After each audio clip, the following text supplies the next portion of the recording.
All right. Howdy, howdy, howdy, howdy. How's everybody doing tonight? Evening, night, morning, afternoon, whenever it is that you're watching this. How are you doing? Hope you're doing well. And I hope you had a good day today. Let's stay sober together. All right. Howdy, howdy, Oh. howdy, howdy. How's Wait a everybody minute. doing Let's, tonight? that's a little bit of a delay there. Evening, Let's night. we can stop that right now. Okay. So, what we're going to do for the next hour or so, we're going to stay sober and spend some time together. My name is Glenn. I am a recovered alcoholic, and I have been sober now for a little while. Welcome to my live channel, live stream, Aware and Convinced. And this is video number, and I forgot to fill that in. Let's fill in the information. Live video number 12. Number 12. And what do they say about recovery? The journey starts now, and a journey of 1,000 miles starts with one small step. And I'm really glad you're here on this beautiful day. Beautiful day. So, just a little bit about me. I'm a recovered alcoholic, drank for 40 years plus, and by the grace of God, I've been sober now for over 5,000 days. And 40 years is a long time. A long time. Hi, can you imagine thinking back when you were just a little tyke, a little baby, all the way up to 40 years old? If you're even there yet, can you imagine that? That is a long time to be consuming alcohol. Wow. Well, when I think about it like that, it does definitely has an impact. So this channel is not about shame or blame. It's about honesty, accountability, and the raw reality of addiction and the powerful hope of recovery. Recovery doesn't erase the past. But what it does is it gives you a chance to be forgiven for it. One honest step at a time, one day at a time, sometimes even 1 hour at a time. And with a little time, a little help, and a lot of commitment by you, there is a light at the end of the tunnel. There is a light at the end of the tunnel if you want it. Consider this your safe space, your refuge, your home away from home. And as we go along here, I'll be sharing a little bit about my story and how I got to where I am. And maybe you can get a little bit out of that. How I recovered, how I stayed quit, and how my higher power, God, finally made it happen for me. And yes, I do believe in miracles because I am one. Every day, I give thanks to God for that. If you're new to recovery, don't let the God thing take you out, because your addiction will do that for you, no problem. Okay? But seriously, don't let the God thing take you out, okay? There's many ways to look at it and approach it, and it's not really a big deal. It is a big deal, but it's not a big deal. Okay? It's easy. It's simple, and you can do it. Did I say easy? For some, it's easy. For some, not so easy. I was a not so easy at first, to be honest with you. I have one of these, hard heads. So it took me a while, but I finally got there. Name of the channel is Aware and Convinced. Seemed like a fitting name at the time, considering the topic. So let me ask you a simple question. Are you aware and convinced? Because to get sober and stay sober, you've got to be both aware and convinced, aware of your problem and convinced that a complete change, has to happen, and it will happen with help from your higher power. God happens to be mine. Okay. Now, your recovery comes first. Remember that. Your recovery comes first before anything else, before your partner, significant other, before the kids, before the job, before the bills, before the money, and especially before your addiction. And if that desire doesn't come first, well, then there's a good chance that you are not going to get it. You might relapse, and if you do, your addiction of choice just might take you out. It happens. One simple relapse can be it. And if you disagree, let me know in the chat. Or if you have any questions, just put them in the chat. I'll be happy to talk with you. Let's see. Well, as I said earlier, I've been sober now for over 5,000 days, one day at a time. And honestly, it is a miracle. And so I'm not here to lecture you. You know, we're just going to talk, and no fluff, just honest talk about the highs, the lows, and the in-betweens of addiction and recovery. And maybe a little education along the way. Okay. Let me do this while I'm here.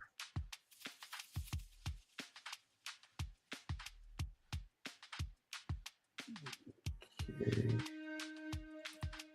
Bear with me just a minute, if you would. Okay. And remember this too, that just because you get sober doesn't mean that life is going to be all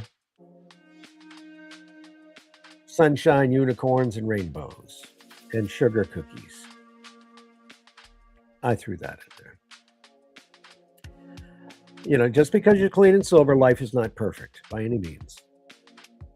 You know, there will be bumps in the road. There'll be storms, big storms, terrible storms.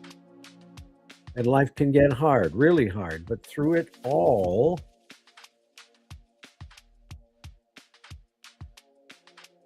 you don't have to use or abuse.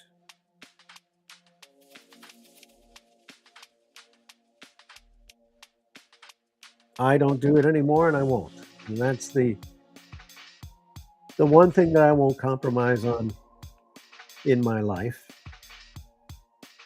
But I'm not perfect by any means. You know, I still have a lot of little things that I'm still working on.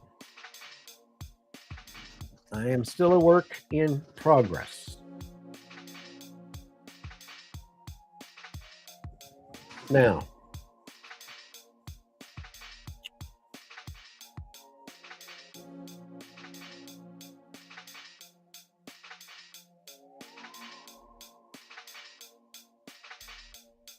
a few years back, I did have a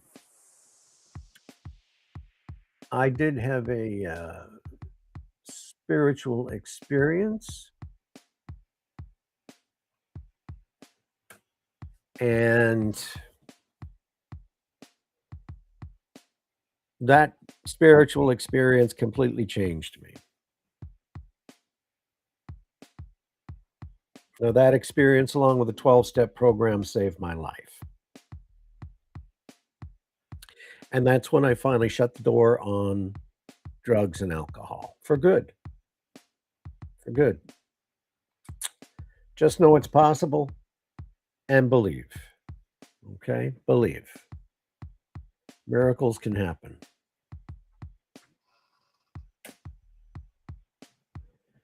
So I'm here to pass on some of what I've learned over the years and to share some of my experience in hopes that it helps you get and stay sober.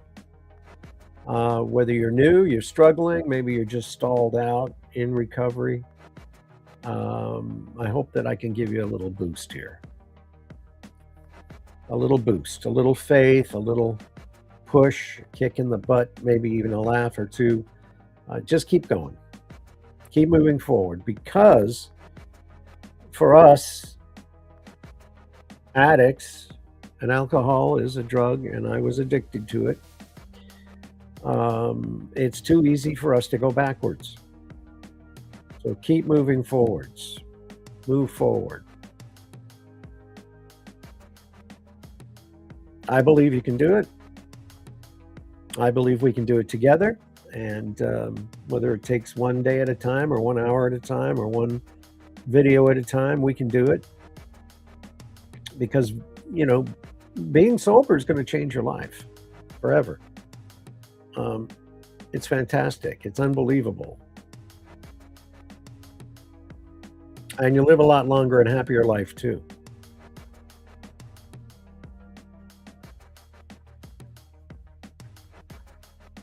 My dad was 101 when he passed away. He was sober from the get-go. He was what you call a very mild social drinker. If he went out and had a beer, that was all it took for him.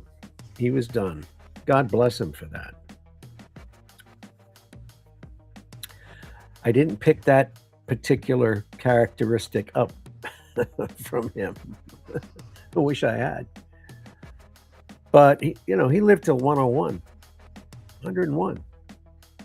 And if I'd kept going with my addiction, I would be lucky if I would be here now.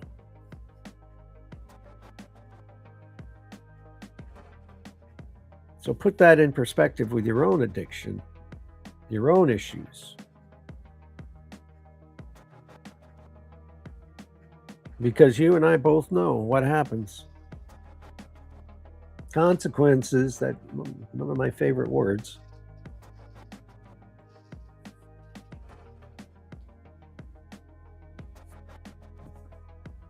Well, if you can identify with just one little thing that I say during our time together, and then I've done my job.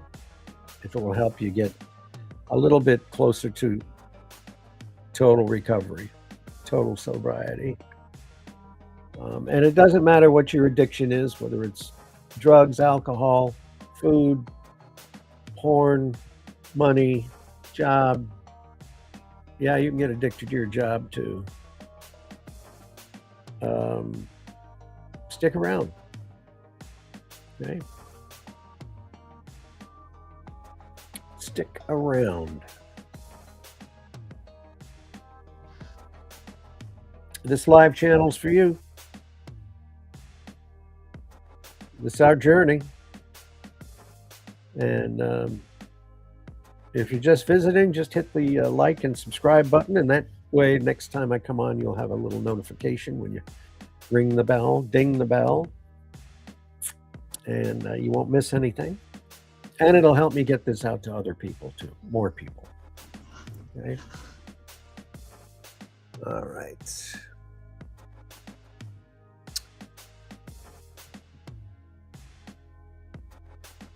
We had a couple of sunny days, really sunny days. I went out and got myself burned to a crisp.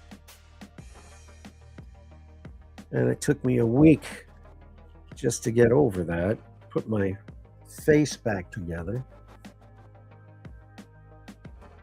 And I think at the same time, even though I had sunglasses on, I think I sunburned my eyes at the same time. If you can do that, I think you can. Yeah, bear with me a second here while I clean my glasses. Can't see 3 feet in front of me without these things. So bear with. Get my little Windex here.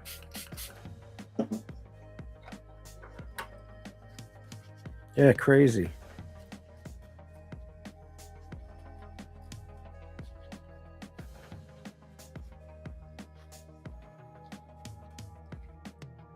These always get foggy from touching them and everything else. Okay, I think they're clean now. Are they? Oh, look at that. I missed a spot.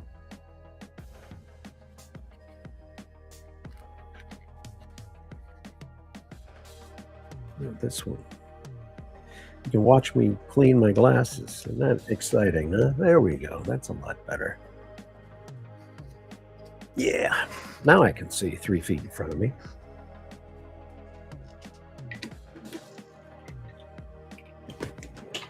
Oh, good job. I'll get that later. All right. All right. So where were we here? Oh, some of the resources that I use on the live stream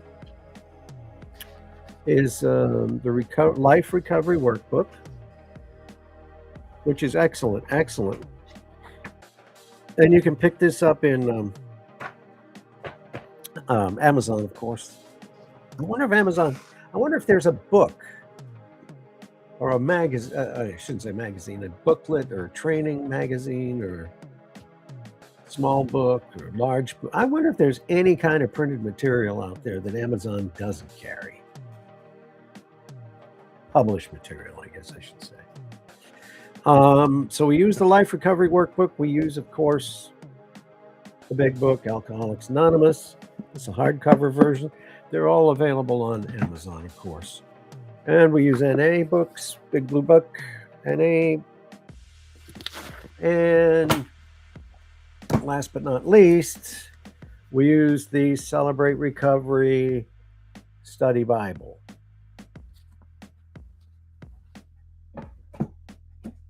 Okay, so we use all of those resources in the things that we chat about. We have been going through the 12 steps, and the previous shows, of course, are all up on the site under live, I believe. I think that's where you find them. And believe it or not, we're all the way up to step 10. So what I'd like to do is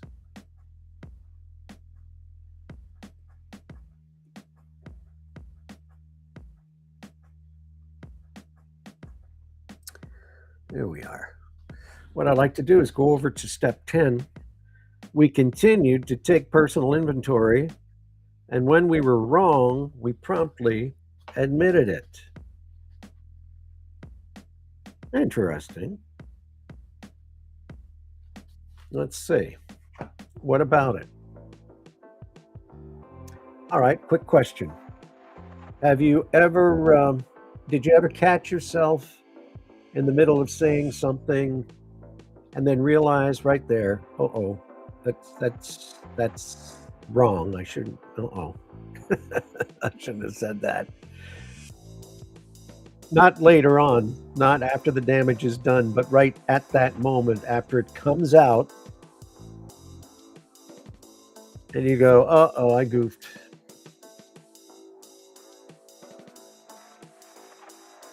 Well, here's a question for you. What would your life look like if you could catch it before it turns into wreckage? Oh boy. What would your life look like if you could catch it before it turns into wreckage? Good question. I'll grab my ice water here.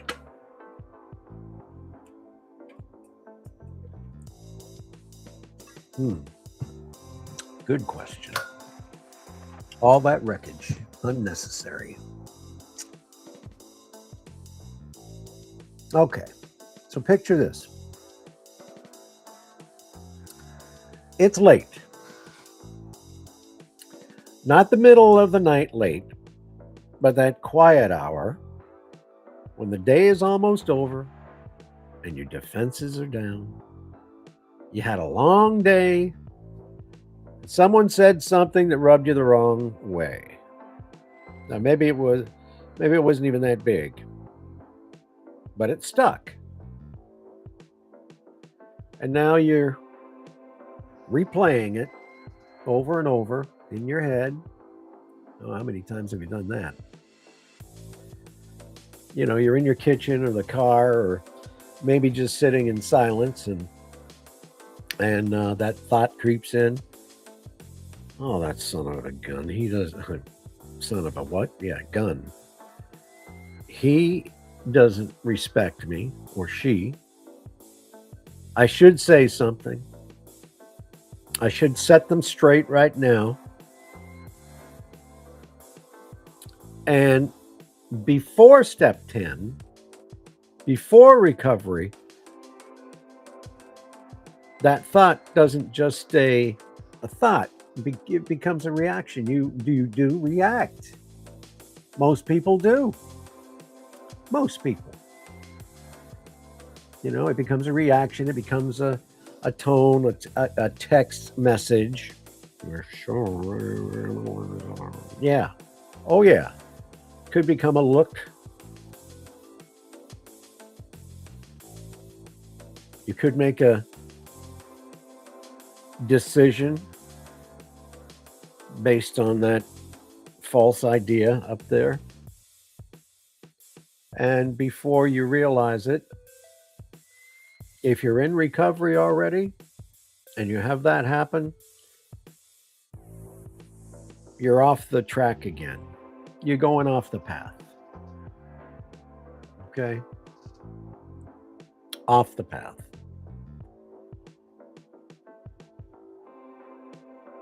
And that's where step 10 lives. Not in the big dramatic moments, not in the rock bottoms of the breakthroughs. Step 10 lives right there, in the middle of it.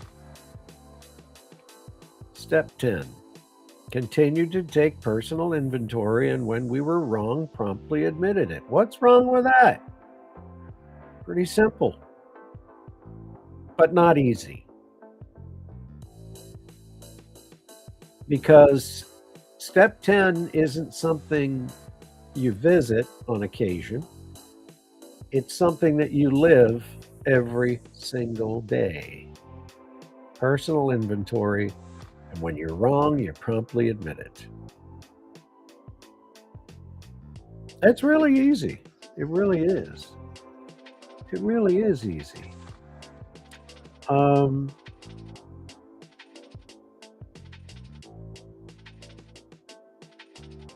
Continue to take personal inventory. Continued. Well, that simply means that this isn't step 4 all over again. It's not sitting down with a notebook, digging through your past and sharing it with another human being. It's ongoing. It's daily, hourly, sometimes minute by minute. It's awareness of your behavior. And that's got to change. It's awareness, big word. Awareness. It's being awake. Because before we got into recovery, we weren't awake. We were escaping and numbing and avoiding and all the rest of those things that go along with it. Step 10 says, stay present. Stay in the present. You know, without step 10,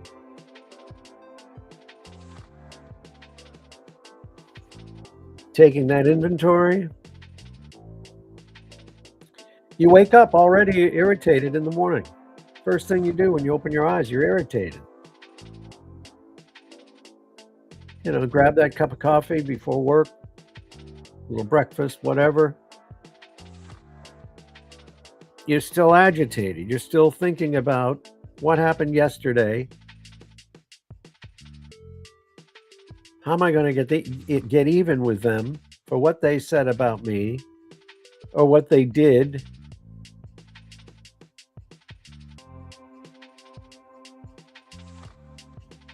You're out in the traffic, and who doesn't enjoy traffic no matter where you are? You're out in the traffic and you're beating your head against the window on the side of the.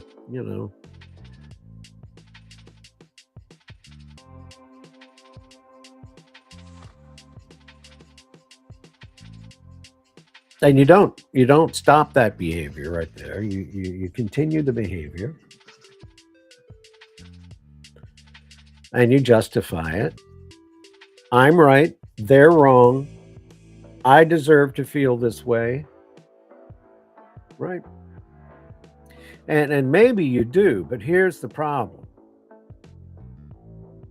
Unexamined emotions don't stay contained. They spill out into your relationships, into your decisions, into your recovery. And over time, those little moments stack up until one day you look around and you're thinking, how did I get here again? You keep those resentments building inside. Before you know it, you're outside again. Relapse. Yeah. So if you look at step 10 of the 12 steps, it's protection. It's insurance. It's not punishment. It's not about beating yourself up every time you make a mistake. It's about catching things early before they get too big, before they turn into something bigger than they needed to be. How many of us have done that? So, how do I put this step 10 into my life? Okay, well, look. You just keep asking yourself simple, honest questions throughout the day. Am I resentful right now? My boss said something I didn't like. Well, am I resentful? Am I afraid? Am I being selfish? Am I being dishonest? You don't wait till bedtime. You ask in the moment. In the moment.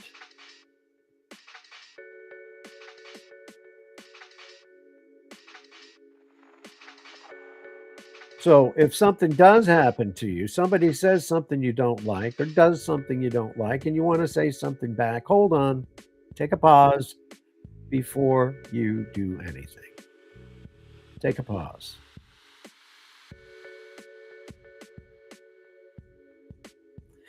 And in that pause, ask yourself, why am I reacting this way? Why am I wanting to strike out? Why am I acting this way? Because now you're not just reacting, you're observing yourself. You're looking at yourself in the mirror. And this is really where the spiritual side of recovery comes in, because step 10 isn't just about self-awareness, it's about connection.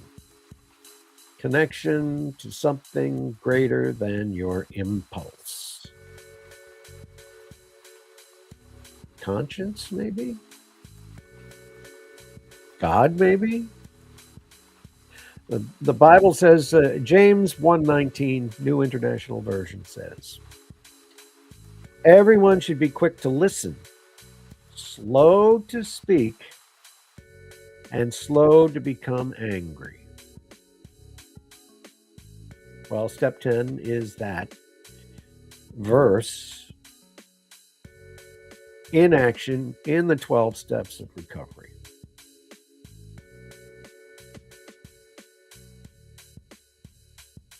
quick to listen to yourself, to others, to God, to your conscience, if you will. Slow to react. Slow to react.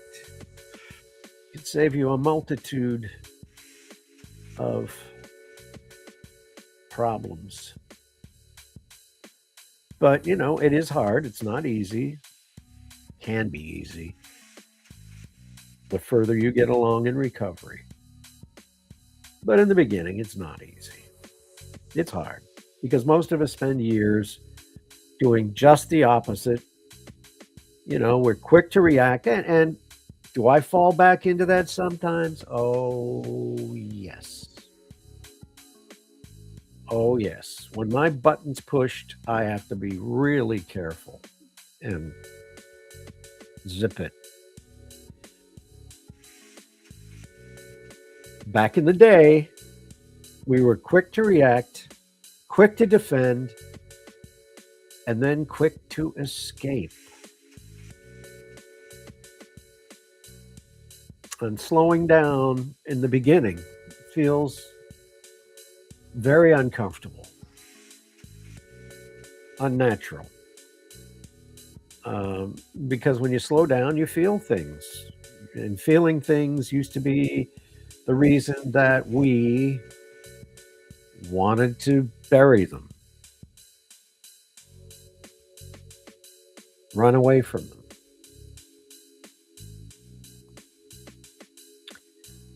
But step 10 teaches us something more powerful. You don't have to run from your feelings. You can face them head on. More importantly, you can take responsibility for how you respond to them.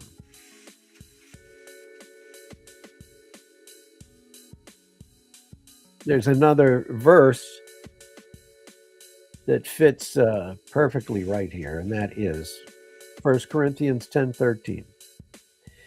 No temptation has overtaken you except what is common to mankind. And God is faithful. He will not let you be tempted beyond what you can bear. And God is faithful. He will not let you be tempted beyond what you can bear. That way out, the verse talks about.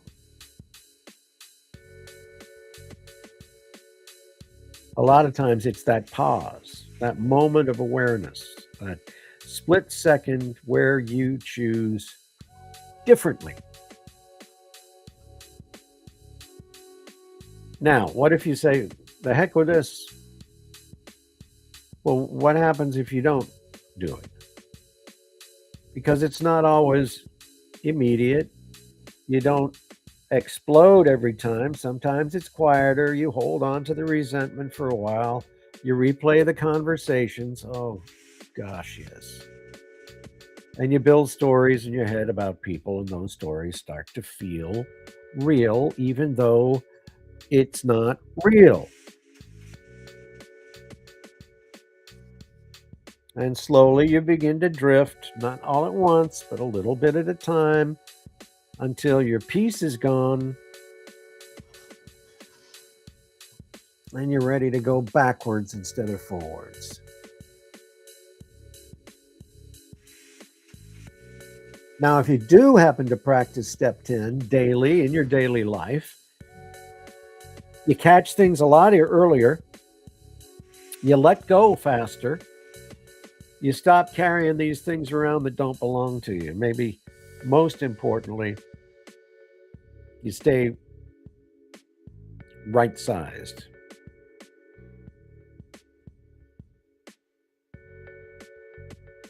Stay right-sized. Not inflated with ego, not crushed by guilt, just grounded, solid.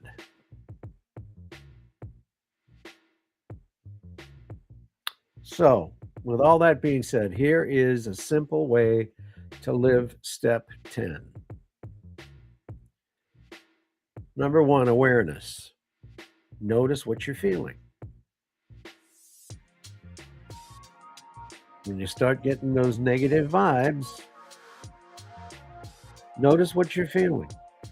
Number two, admission. Admission. Be honest about it. Be honest about what you're feeling.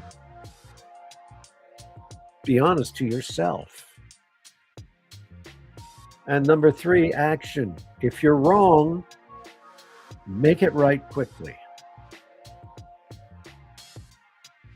And that last part matters a lot because promptly admitted it when we were wrong, promptly admitted it. That means not tomorrow, not next week. That means as soon as possible.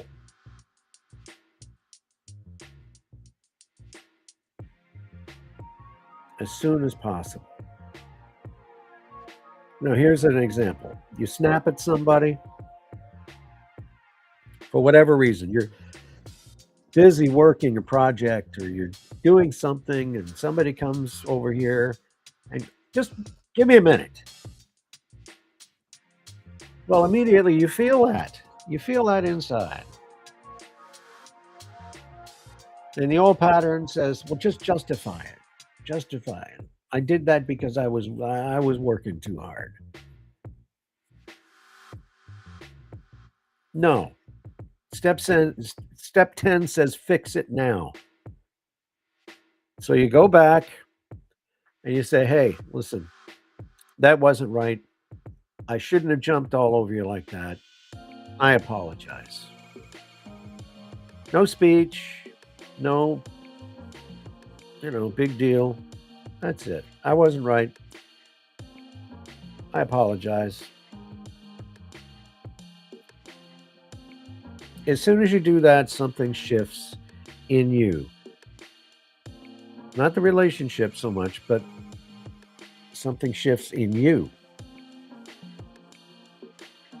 Because every time you do that, you're breaking that old pattern. You're choosing, you ready for this? You're choosing humility over pride, growth over comfort, and here's a biggie, recovery over relapse. Wow. That's good news. So, go back to that original question. What would your life look like if you could catch it before it turns into wreckage?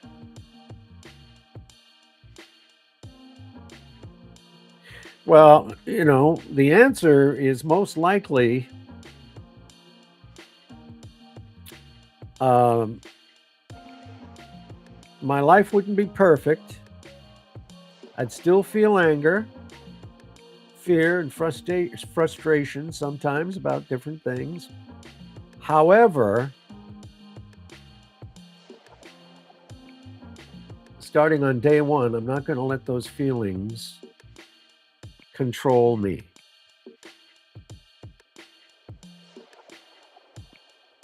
You'd have space and time to think about how you want to respond. And guess what? In that time, in that space, you find freedom. Now, not the kind of freedom that comes from escaping. We've already done that.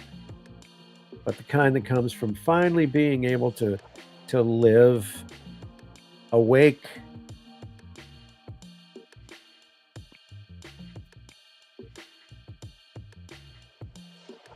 to live aware and convinced.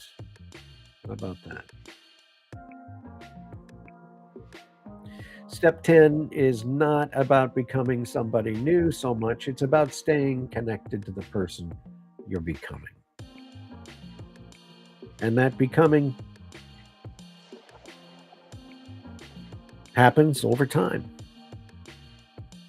One honest admission at a time.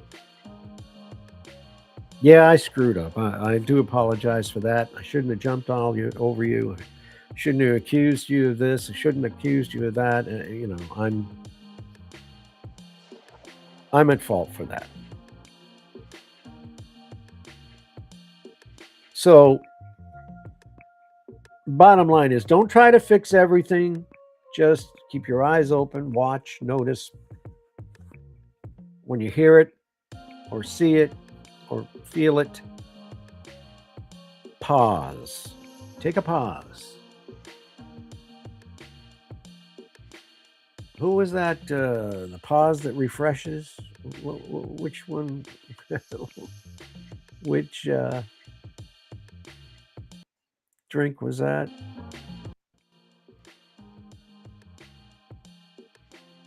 Pepsi, I think maybe. I don't know. That was going back quite a few years. But that's the key. Pause. Take a pause. Think. And when you're wrong, admit it. Bottom line. When you're wrong, admit it. Promptly. Because your recovery lives in the now, not in the past, not in the future, right here, right now. And you're in the middle of it. So take step 10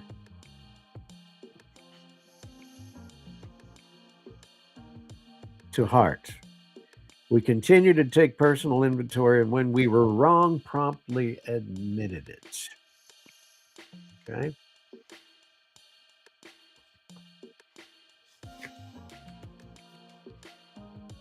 Now, Life Recovery Workbook also has a few things to say about step 10. Step 10 is the first of the maintenance steps. We faced our powerlessness and utter dependence upon God for our recovery and serenity. We've assessed our assets and liabilities for our usefulness to God and others.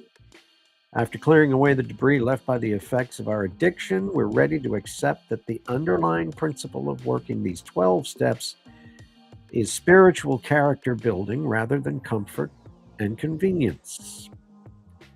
We're coming to accept that our purpose here on earth is to do the will of God more and more completely, but we will not be able to grow spiritually in recovery without working this step continuously every day. The concept of this step is similar to rigorous exercise.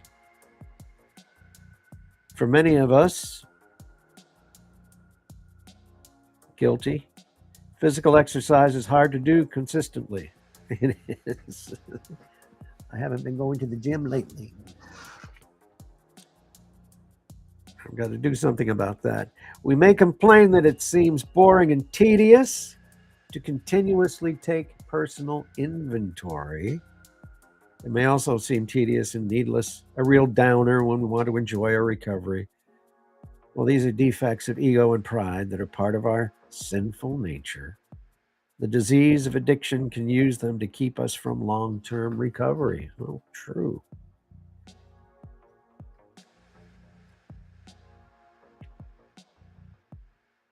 The 10th step is also written to remind us that we're human beings and that we'll frequently be wrong. Oh, more often than not. And this also levels our pride and helps to keep us emotionally right. The word promptly, it's really promptly.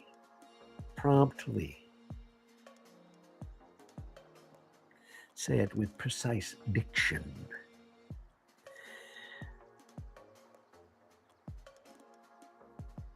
The word promptly is written in this step for the addictive self in us that recognizes wrongs and faults, but delays in letting anyone know because of pride or ego.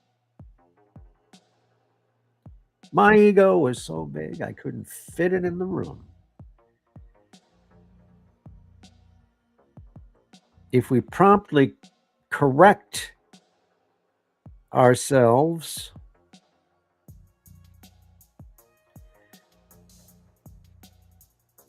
We prevent the diseased thinking from taking hold in our minds and hearts, and we stay close to God.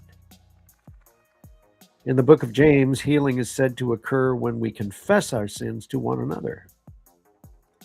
We must never weary of taking step 10.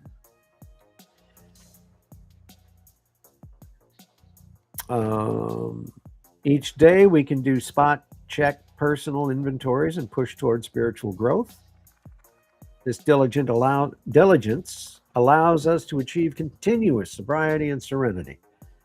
When we suffer, we often grumble and complain, asking, why me? Well, have I asked that many times?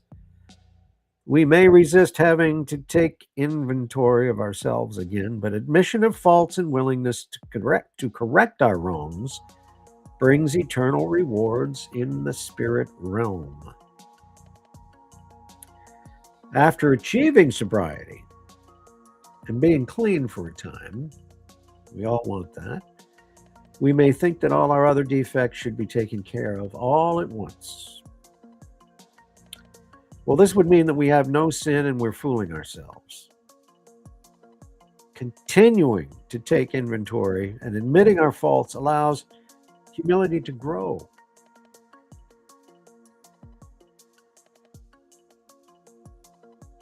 As God does the forgiving and cleansing and shows that His word has a place in our hearts.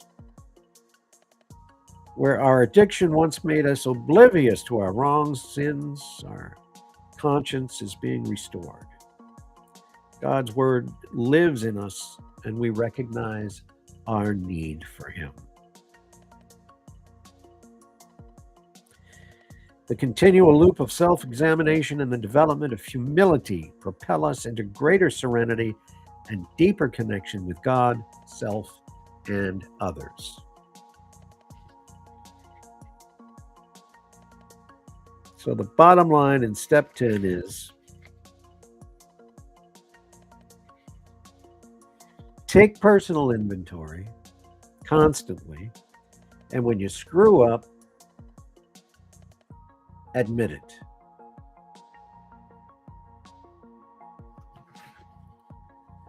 And the more you do it, the easier it becomes.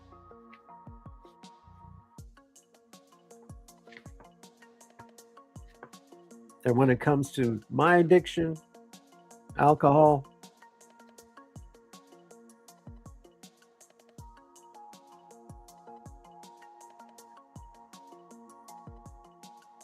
I gave up worrying about prideful thinking and ego a long time ago.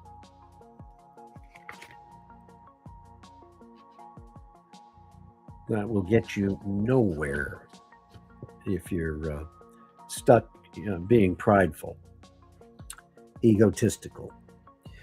All right. Oh, we have a quiz on step 10. A little quiz here. Oh, it is a little quiz. Let's see. Okay. Personal boundaries. Number 1. In order to restore trust in relationships, what particular weaknesses do I need to set boundaries around? In order to restore trust in relationships, what particular weaknesses do I need to set boundaries around? Number 2, is there a trusted person to whom I can clearly define my commitments? Who? What commitments am I willing to make?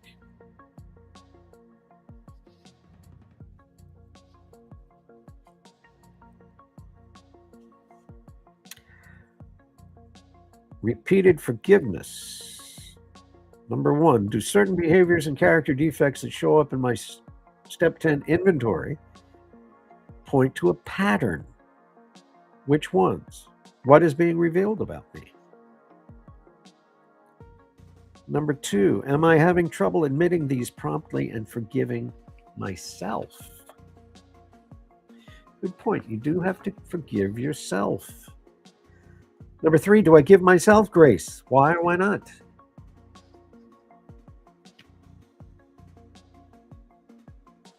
Do I give myself grace?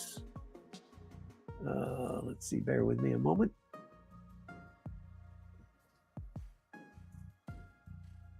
Let's see.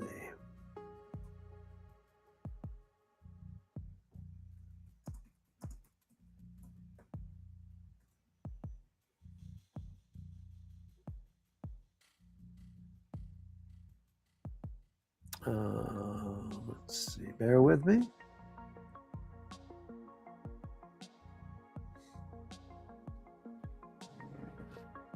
Okay, I just wanted to get a good definition on grace, charity, clemency, leniency, and mercy.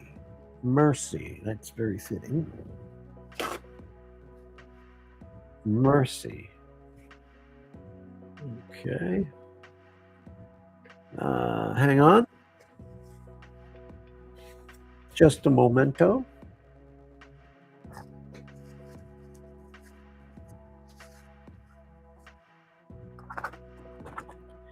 Yeah, I think I sunburned my eyes when I was out there. I got such a bad sunburn last week.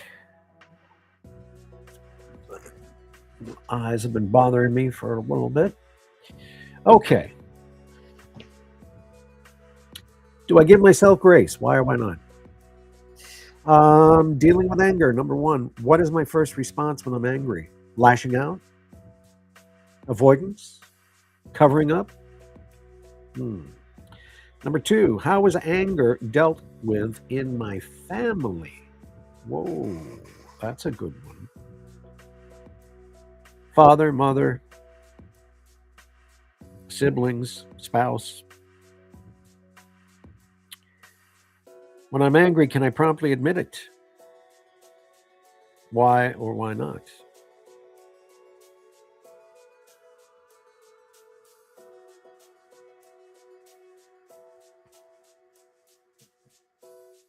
You know, what does it take to say I apologize?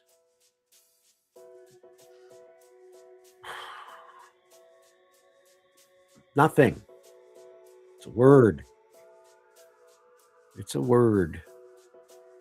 A lot of feeling attached to the word, but it's a word.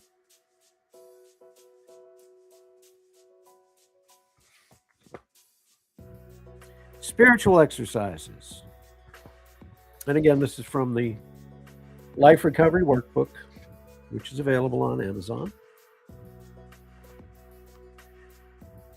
Spiritual exercises. As this continual inventory is important for spiritual fitness, where in my daily routine can I set aside time to make self-assessment part of every day?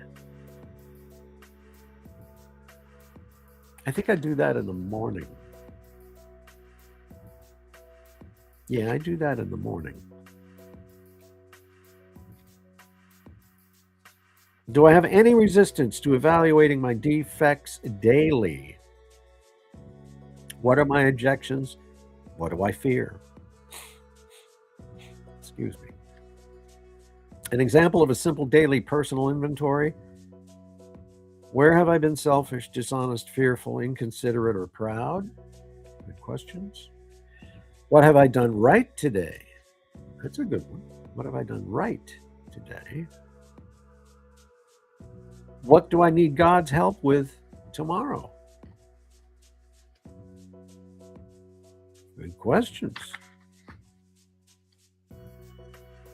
Oh, but wait, there's more. What am I grateful for today? Every day, just my opinion, I think you should do a gratitude prayer every day. I do, and it helps wonderfully, most wonderfully. It does. It's well worth it.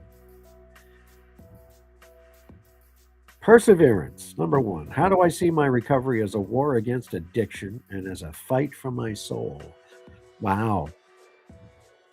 Because your recovery is a war against addiction. Number two, how do I see myself as an athlete training for the marathon journey of recovery and serenity? Number three, am I working in every season and situation, planting seeds of recovery by applying the 12 steps to my life? Where do I lose heart in fighting, training, and working through the 12 steps? Well, we're only up to 10 right now, so hang in there. Looking in the mirror, have I been quick to recognize but not to take action in a particular area of my life or defect of character? If so, I can take action without self criticism by going back through steps 6 and 7, then 8 and 9 on that particular area of defect. Number 2, on what area or defect do I need to take action today, this week, or this month? Recurrent sins. Oh, yeah, here's a good one. Have I hoped for immediate release from my defects as I may have had from my addiction? Have I perhaps unknowingly hoped that by doing all this step work I could attain perfection? Write any thoughts and feelings that arise from reading this meditation. Well, it isn't perfection, it's progress. Am I clear that I still need inventories to continue my spiritual growth? In other words, have I developed enough humility to accept that inventories will be a regular part of my journey? Number 3, am I sensing that my conscience is returning or developing so that I more easily recognize my faults? Am I humble enough to admit them more readily? Record any progress you've noticed in your conscience. Excuse me. Our lives require an ongoing evaluation of our thoughts, deeds, desires, and motives. As long as we live in the time between the Garden of Eden and heaven, we'll always have times when we need to stop what we're doing and search our souls for areas that need additional attention. We also need to evaluate our relationships and interactions with others and admit to ourselves that we've been wrong. When we admit that we've been wrong to the person whom we have wronged, we initiate reconciliation and open the possibility of a deeper connection.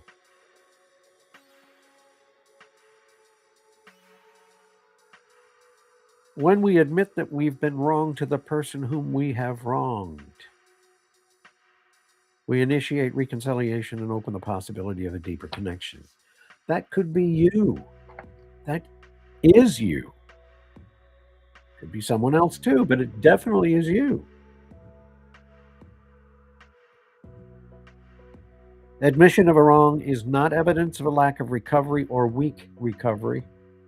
In fact, a humble heart and honest confession have always been the hallmarks of successful recovery. Our recovery is never stronger than when we are open, honest, and humble enough to admit that we have made a mistake. Mistake, or mistake/S. Mistakes. In my case, it was a lot of mistakes. All right. That, my recovery, friends, is step 10. I hope you got something out of that. If it was just this much, I'm grateful. I thank you for being here. We did not look at step 10 in Celebrate Recovery Study Bible. Bear with me. Now remember that Celebrate Recovery does the steps. They combine the steps into the 12 steps into 8 principles in Celebrate Recovery. Still works the same, maybe even a little better depending on you. So let's see, step 10 and 11 are combined into principle 7. Reserve a daily time with God for self-examination, Bible reading, and prayer in order to know God and His will for my life and to gain the power to follow His will. steps 10 and 11. Okay.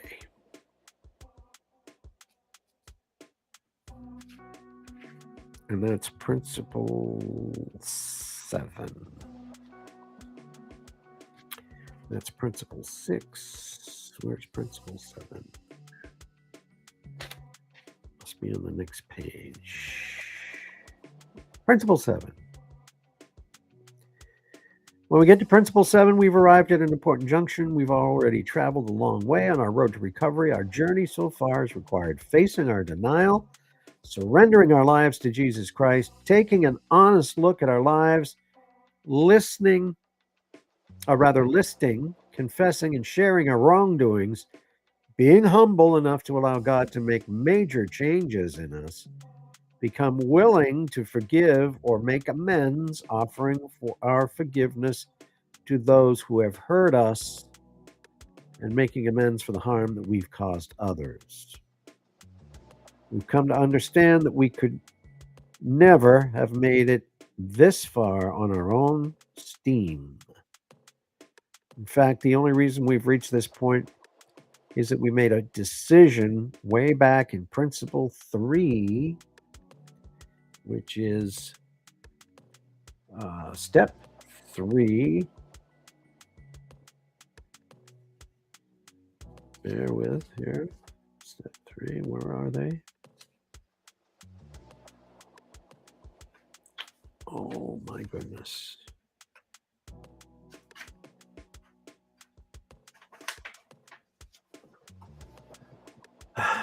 Step 3. Made a decision to turn our will and our lives over to the care of God as we understood Him. So we made that decision,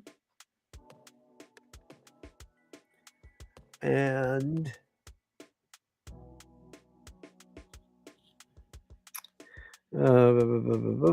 Jesus explains in it this way in John 8:31-32. If you hold on to my teaching, you're really my disciples. Then you will know the truth, and the truth will set you free. Then in John 14:6, he defines truth by identifying it with himself. I am the way and the truth and the life.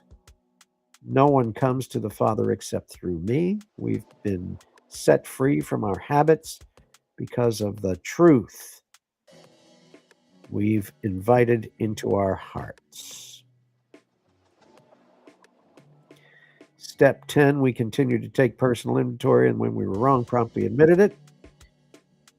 We've arrived at a crossroads in our recoveries. This isn't a place to stop and rest on our past accomplishments. We need to thank God for getting us this far on our road to recovery, to praise Him for the many victories over our hurts, hang-ups, and habits that we've already seen in working the first 6 principles, and to continue working the last 2 principles with the same devotion and enthusiasm that got us to this point in our recovery. 1 Corinthians 10:12 puts it this way: if you think you're standing firm, be careful that you don't fall.